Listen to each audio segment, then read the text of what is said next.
दोस्तों आप लोगों को लगता होगा ना कि हर जगह कंसल्टेंसी ही बुरी होती है। कंसल्टिंग पैसा लेके भाग जाती है, काम नहीं करती है और बहुत बहुत तरीके के बात आपके सामने आते होंगे। लेकिन आज मैं आपकी आंखें खोल के रख दूंगा, जहां पे आपको बताऊंगा कि कैसे कैसे कैंडिडेट भी होते हैं जो अच्छे कंसल्टेंट को धोखा देने की कोशिश करते हैं। मैं ये नहीं कहता हूं कि सारे कंसल्टेंट या सारे कैंडिडेट वैसे होते हैं, लेकिन आज आपको मेरा प्रैक्टिकल एक्सपीरियंस बताऊंगा और ऐसे ऐसे चीज़ें बताऊंगा ना दोस्तों, जो आपकी होश उड़ा देंगे। अभी ज़्यादा दिन के पहले की बात नहीं है, मैंने अल्बानिया पे एक वीडियो बनाया था कि जहाँ पे एक बंदे ने वीज़ा लेने के बाद मना कर दिया जाने के लिए, बट नाउ स्लोली स्लोली उसके अंदर प्रोग्रेस हो रहा है, वो रेडी हो गया जाने के लिए। ठीक है। इसके अलावा अभी दोस्तों 1.5 साल के बाद एक बंदे का परमिट आता है माल्टा का, 1.5 साल के बाद। हाँ, क्योंकि अटक गया था, होता है कभी कभी अटक जाता है। वो बंदे का जब परमिट आने के बाद उसने क्या किया मालूम है, मुझे स्किप करते हुए डायरेक्ट एम्प्लॉयर को कांटेक्ट किया, डायरेक्ट एम्प्लॉयर को, कि मेरे को कंसल्टेंसी इतना पैसा मांग रहा है, ये मांग रहा है, वो मांग रहा है और मुझे आपसे डायरेक्ट सपोर्ट चाहिए। उसके मालिक ने मुझे डायरेक्ट बता दिया। अब उसको हमने इंटीमेशन दिया 2 दिन का कि भाई 2-3 दिन में आप पेमेंट अगर क्लियर नहीं करते हो तो हम आपका विड्रॉल कर देंगे, और ये हमारे पास राइट्स है। मैं आपको लिटरली बोला, ये हमारे पास राइट्स है। क्योंकि क्या होता है कि आपने कंपनी के साथ कांटेक्ट नहीं किया था, आपने हमारे साथ कांटेक्ट किया था। ऐसी 2-3 स्टोरी बताने जा रहा हूं जहां पे आपको लगेगा कि कैंडिडेट कितना गलत करते हैं एक अच्छे कंसल्टेंट के साथ। हर कंसल्टेंट बुरा नहीं होता है, हर कंसल्टेंट अच्छा भी नहीं होता, ऐसा नहीं बोलता हूं मैं, लेकिन जो अच्छे होते हैं ना उनके साथ कितना बुरा करते हैं कुछ लोग, मैं बताता हूं। मोहम्मद मीर नाम का एक बंदा है हैदराबादी, जो आज से 2 साल पहले उसका मैंने एक वीज़ा लगाया। वीज़ा लगाने के बाद भाई साहब, वीज़ा लगाने के बाद मुझे इन्फॉर्म नहीं किया, डायरेक्ट माल्टा पहुंच गया और एम्प्लॉयर के पास डायरेक्ट बोलता जाकर मुझे टीआरसी दो। एम्प्लॉयर ने मुझे कांटेक्ट किया कि आपका कोई कैंडिडेट यहाँ पे आया हुआ है। बोला हाँ सर, मेरा कंसल्टिंग फीस नहीं दिया है। उस बंदे को हमने ब्लॉक करवा दिया, हमने कोई टीआरसी नहीं दिया, लेकिन आज तक मेरा उसने 2.5 लाख रुपया नहीं दिया। खुल के बात बोलता, दिया ही नहीं। एक और बंदा था, परमेश नाम का बंदा था, पेमेंट देने के बाद उसको कुछ 1 लाख रुपए शॉर्टेज पड़ गया। उसने बोला मलिक भाई मैं वादा करता हूँ जाने के बाद आपको 2-3 महीने के दे दूंगा। आज 2 साल हो गया, 2.5 साल, बंदा ना जवाब देता है ना फोन उठाता है, बात ही नहीं होता है।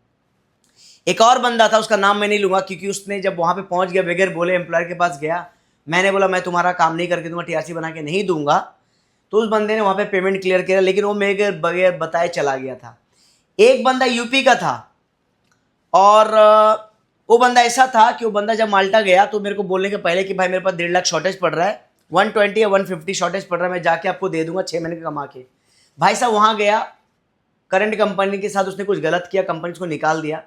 दूसरी कंपनी में गया, उसने कुछ तो गलत काम किया, कुछ बड़ा गलत काम किया, उसको कंपनी ने पकड़ने की कोशिश की, वो भाग गया किधर और छुप छुप के रहने लगा। और 2 साल के बाद इंडिया पहुंचता है, एक दिन मुझे मैसेज करता है कि मलिक भाई मेरा पैसा वापस करो, मन मैं आपको छोड़ूंगा नहीं।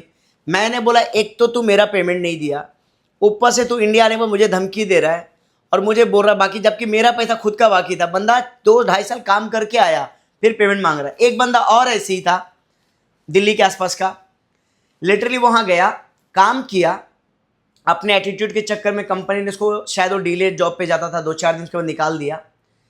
उसके बाद उसने एक वीडियो बनाया, कोई लेबर कैटेगरी में जाके जहाँ पे कचड़े मतलब सफाई करते हैं, क्लीनिंग करते हैं, उसके वीडियो बना के बोलता है देखो मेरे को तबरी मिली, ये काम दिलाया। जबकि वो बंदा पोलैंड भाग गया, वहां से पोलैंड भाग के 2-2.5 साल काम किया, फिर आने के बाद पूरा पैसा क्लेम किया। आप दोस्तों यकीन नहीं करोगे, ये रब अब मेरे बीच की बात है, वो जानता है कि 1.3 मिलियन मतलब 13 लाख रुपया मेरा आज तक 8-10 क्लाइंट से अटका हुआ है। और एक ऐसा क्लाइंट है जिसका मैं नाम नहीं लूंगा, उसका तो मेरा 2.5 लाख रुपया उस पर निकलता है, जो आज भी मेरे से कांटेक्ट में है। 4 साल हो गए उसको माल्टा गए हुए, आज तक मेरा छोटा रुपया नहीं, 1-1 रुपया नहीं दे पाया वो। कुछ था तो ऐसे ही होते हैं बहुत सारे कंसल्टेंट, ऐसे नहीं कि बुरे होते हैं। हाँ, कुछ ऐसा सिचुएशन आया था बीच में जहाँ पे मुझे बहुत बड़ा फाइनेंशियल लॉस हुआ, बहुत बड़ा फाइनेंशियल लॉस हुआ।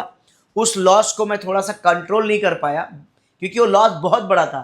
मैं बोला आपको, मेरा जो केस है वो क्रोशिया कोर्ट के अंदर एक पुलिस में चल रहा है, वरना मैं वीडियो में बंदे का फोटो दिखा सकता था, पेपर दिखा सकता था। आज भी मैं फाइट लड़ रहा हूं उस कंपनी के साथ, आज भी मेरा फाइटिंग उस कंपनी के साथ चल रहा है। उसके बारे में जब मैं केस जीत जाऊंगा और अप्रूवल मुझे लॉयर से मिल जाएगा तो वीडियो भी बना दूंगा उस बंदे ने हमारे साथ क्या स्कैम किया था या क्या डॉक्यूमेंट हमको दिया था, क्या बोला था, वो पुलिस पे चल रहा है, वो मैं आपको यहाँ पे नहीं बोल सकता हूँ। बहुत सारे लोगों को लगता है तबरेज़ मलिक डिले कर दिया, ये कह दिया, डिडक्शन कर लिया, वो तो रब और मेरे बीच की बात है, या पुलिस और मैं जानते हैं कि क्या मैटर चल रहा हो। लेकिन हर कंसल्टेंट को आप अगर उसी नजरिए से देखोगे ना, तो आज के ज़माने में चैट जीपीटी और गूगल ने इतना कंफ्यूज कर दिया लोगों के कि रिव्यू के बेस पे देखते हो, आप देखते हो 5 स्टार में 0.9 क्यों है, 0.10, एक पॉइंट को क्या हुआ। अरे भाई एक पॉइंट आप क्यों देख रहे हो, आप 500 मैसेज में और 5 मैसेज फोकस कर रहे हो, लेकिन आप 495 मैसेज में फोकस नहीं कर रहे हो कि 495 पॉजिटिव रिस्पॉन्स है उसका। मतलब कितनी दुनिया खराब है। ये बात सच है कि अगर पानी साफ हो, उस पानी में कहीं पे थोड़ा सा कुछ दिख जाना व्हाइट कलर का, तो डर हो कि इसमें मिक्सिंग कुछ किया गया है। होता है ना कि सफेद चीज में अगर कोई काला सा दाग दिख जाता है तो काले पे नजर पड़ती है, लेकिन पूरी परत जो सफेद है उस पर नजर नहीं पड़ती है। यही होता है आज की दुनिया में कंसल्टेंट के सामने।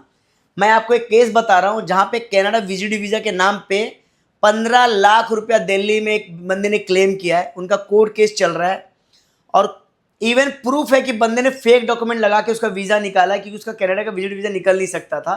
ठीक है, वो तो कोर्ट कचहरी चल रहा है, मैं नाम भी नहीं ले सकता हूं, लेकिन देखो 15 लाख रुपया। अभी रिसेंटली चंडीगढ़ में एक बंदे को मैंने भेजा, ये बोल के फेक वीजा है। जब वो वीजा फेक प्रूफ करने गया, पुलिस में गया, पुलिस तो उसको बोलते हैं कि आप एम्बेसी से प्रूफ लेके आओ, जबकि e-visa.al पे गवर्नर ने वेबसाइट बनाया है कि आप चेक कर सकते हो। पुलिस को दिखा रहा है, पुलिस बोलता है एम्बेसी में लेके आओ। और फेक वीजा के नाम पे इतना बड़ा केस चल रहा है, ब्लंडर चल रहा है, क्या क्या नहीं हो रहा है। आप सोचो, फिर भी लोगों को विश्वास है कि भाई हाँ मोहाली, चंडीगढ़, दिल्ली में काम होता है। ऐसा नहीं है दोस्तों। आप सोचो कि हम लोग किस लेवल पे आपके साथ काम करते हैं, चीज़ें समझाते हैं, आपको बताते हैं, हम हर चीज़ एक एक चीज़ पे डिटेल में आपको इन्फॉर्मेशन देते हैं, समझाते हैं, समझाने के बाद आपको एक चीज़ हम आपको बताते हैं। इतना मेहनत करते हैं, मेहनत करने के बाद आपको चीज़ों को समझाते हैं, छोटे छोटे डीप बताते हैं। इतने वीडियोस मैं बनाता हूँ, न्यूजीलैंड पे बनाता हूँ, ऑस्ट्रेलिया पे बनाता हूँ, कनाडा पे बनाता हूँ, यूएस पे बनाता हूँ, सेंजन पे बनाता हूँ, इवन नॉन सेंजन पे बनाता हूँ। कई लोग को बताता हूँ कि भाई अगर बजट है, बजट नहीं है तो बजट की तैयारी करो। सोना चांदी, घर का जमीन, बहन की शादी, माँ की बीमारी मत रोको। खुद के पास पैसा तो ही ट्राई करो, क्योंकि एक बार आपका रिफ्यूजल आता है ना, तो आप उसी कंसल्टेंट को गाली देने लगते हो जो आपके लिए हमेशा भला सोचा। याद रखना, जब तक आपका कंप्लीट नहीं होता है ना, कोई भी कंसल्टेंट को कोई बेनिफिट नहीं होता है। चाहे मैं कंसल्टेंसी बिजनेस में हूँ या किसी के, जेन्युइन की बात करो। फेकर के तो टेंशन नहीं, फेकर आपको मेडिकल कराएंगे, फेक डॉक्यूमेंट भेजेंगे, लग्जमबर्ग का वीजा बेचेंगे, वेबसाइट बना के आपको धड़ाधड़ बेचेंगे। और धमकी तबरेज मलिक को मिलता है कि तू बीच में क्यों आ रहा है, तेरा क्या लेना देना है, तू हमारे कैंडिडेट को क्यों भड़का रहा है, ये इसको मैं ट्रेवल कराऊंगा लग्जमबर्ग, इसको मैं अल्बानिया इसी वीज़ा पे ट्रेवल कराऊंगा। भाई कैसे कराओगे, जेन्युइन चीज़ है ही नहीं है। तो ये बहुत सारी चीज़ें जो आपको समझनी ज़रूरी है। देखो फेक काम हो रहा है, फेक काम को आप लोग एक्चुअली बढ़ावा दे रहे हो। जो अच्छे एजेंट है उनकी इज्जत नहीं कर रहे हो, उनकी रिस्पेक्ट नहीं कर रहे हो। अच्छे एजेंट के ऑफिस आपको हाई फाई नहीं दिखेगी दोस्तों। अच्छे ऑफिस के एजेंट में आपको 8-10 खूबसूरत इंसान नहीं दिखेंगे। अच्छे एजेंट वो होंगे जो अपना अकेला काम करते होंगे, 1-2 स्टाफ बैकअप में रखे होंगे जो आपको वर्चुअल काम करके आप रिप्लाई करते होंगे। जैसे मैं वर्चुअली रिप्लाई मेरे आपको मिलेगा, शाम को 5 बजे आपको रिप्लाई नहीं मिलेगा, संडे आपको रिप्लाई नहीं मिलेगा। लेकिन जो बाकी एजेंट है आपको कॉल भी करते होंगे, सर आप आए नहीं, क्या हुआ, ये सब चीज़ें बहुत होती है। तो इन चक्करों में मत फंसो। जो मेरा नुकसान होता है, बहुत सारे लोग बोलते हैं मलिक भाई मेरा सब काम हो जाता पैसा ले लेना। भाई साहब अब सिस्टम खत्म। पेमेंट आएगा काम होगा, पेमेंट नहीं आएगा काम नहीं होगा। आओगे, मिलोगे, बैठोगे, पैसे दोगे, कंसल्टेंसी तो बात करेंगे, क्योंकि हमारा भी टाइम बड़ी कीमती है। हम भी रेंट देते इसी ऑफिस का, हम भी हर चीज़ इंटरनेट का पेमेंट भरते हैं, सब कुछ करते हैं, हमारा भी बहुत सारे खर्चे होते हैं।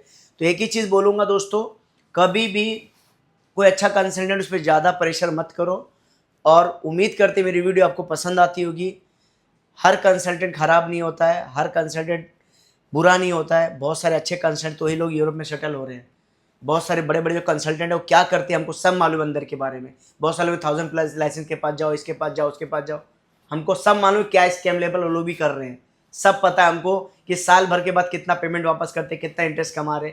छोड़ो, वो कभी वीडियो बना के समझाऊंगा। उम्मीद करते हैं मेरी बातें आपको समझ में आ गई होगी, चीज़ों को समझोगे और अच्छे एजेंसी के साथ अच्छे तरह से बिहेव करोगे।